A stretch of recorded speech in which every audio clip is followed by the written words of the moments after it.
Oi pessoal, sejam bem-vindos a mais um TPTV. Eu sou Letícia Saori e hoje nós vamos falar sobre bem-estar no inverno. Para falar sobre o tema, é claro, nós trouxemos uma especialista aqui, Ana Luísa. Muito obrigada por topar nosso convite e vir conversar com a gente. Você pode se apresentar, por favor?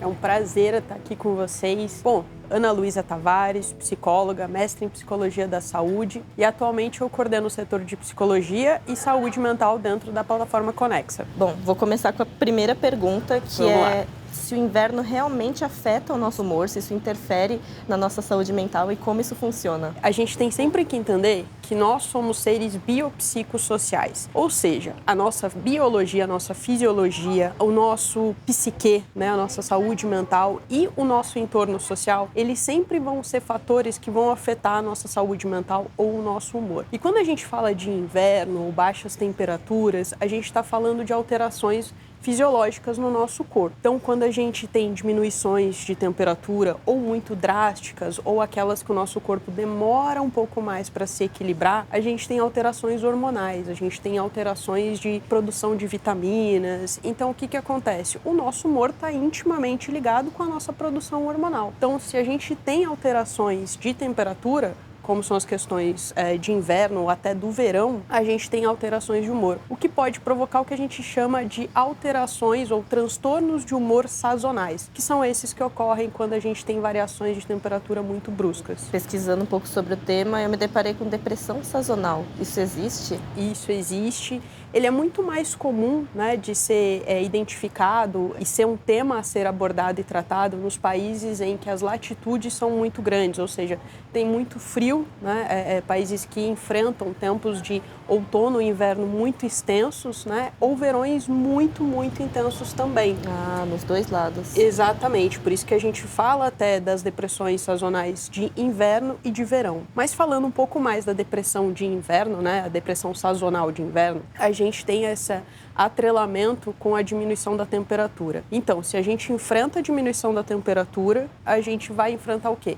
Alterações na melatonina, a produção do hormônio do sono, a substância do sono, e a gente vai ter também alterações na recepção da luz solar, que é exatamente aquela que regula a nossa produção de sono, vigília e tudo mais. Então, durante o inverno, o que acontece? A gente fica menos exposto à luz solar. E aí, se a gente recebe menos exposição, a gente produz menos substâncias para corresponder a isso.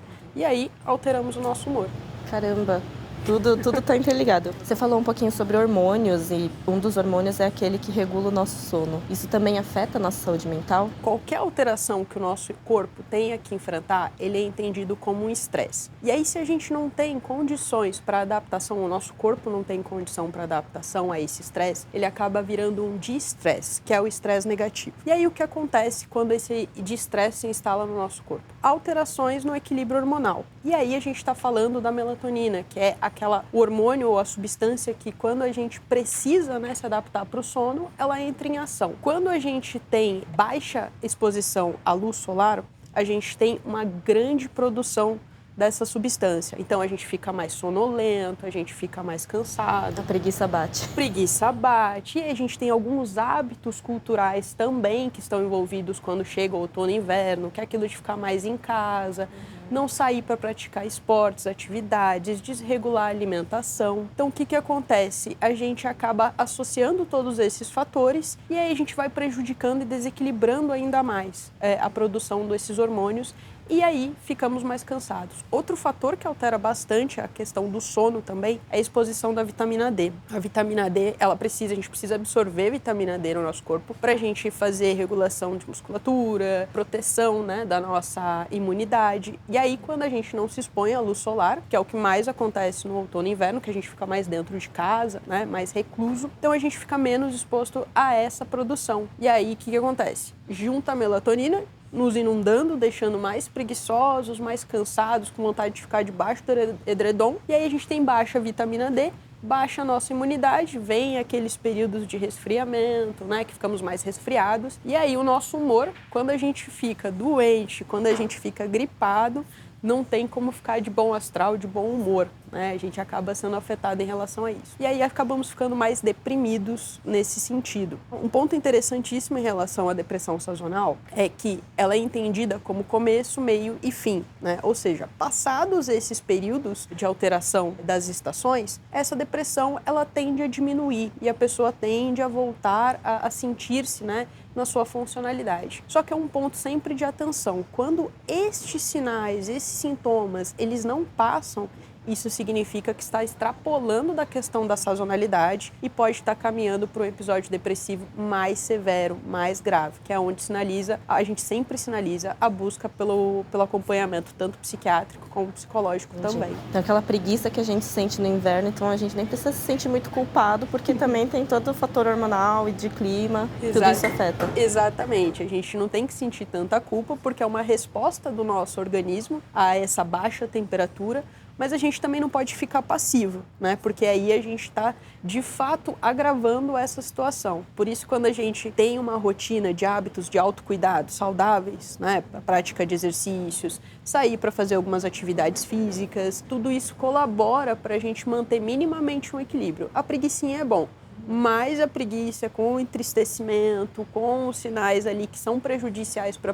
a potencialidade das pessoas, aí já não é muito legal. Você falou já pra gente se forçar a sair um pouquinho e fazer coisas que gosta. É isso, mas que mais a gente pode fazer para combater esses sintomas e não deixar a preguiça vencer, né? A gente tem que pensar em hábitos saudáveis. E quando a gente fala em hábitos saudáveis, eles são construídos, né? Não é de uma hora para outra e nem de um dia para outro que a gente consegue se instalar nesses hábitos mais saudáveis. Então, cuidados com a saúde mental, a autopercepção, ou seja, perceber quando a tristeza está se tornando mais frequente ou a ansiedade está tomando aquela dimensão muito maior do que a pessoa pode gerenciar. Cuidar da alimentação, porque uma alimentação equilibrada, saudável, ela vai interferir em todo o funcionamento do nosso organismo. Prática de atividades físicas, socializações que são saudáveis, né? Ou seja, aquelas interações interpessoais que são saudáveis, são sempre indicadores de cuidados e proteção de saúde mental e da saúde no global. E tem o fator também que a gente precisa se atentar, que é o cuidado com o meio ambiente. Toda vez que a gente fala de aquecimento global, a gente fala de questões ambientais, a gente está falando de mudar drasticamente as temperaturas do nosso planeta. Então, se a gente não cuida disso também, a gente está encaminhando ali para um definhamento das nossas necessidades e para os nossos cuidados.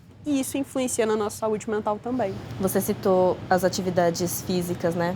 Da preguiça de treinar no frio, a gente até falou sobre isso em uma entrevista. Queria que você comentasse um pouquinho sobre como a atividade física também afeta no tratamento e ajuda, né, no tratamento de ansiedade, depressão e todos os outros transtornos mentais. Quando a gente fala de transtornos mentais ou adoecimentos mentais, e eu gosto muito de falar de sofrimento mental, a gente está falando de também desequilíbrios, né, hormonais e neuroquímicos. E toda vez que a gente associa muito, né, o tratamento para as ansiedades, as depressões ou qualquer outro transtorno, ele envolve o movimento do corpo.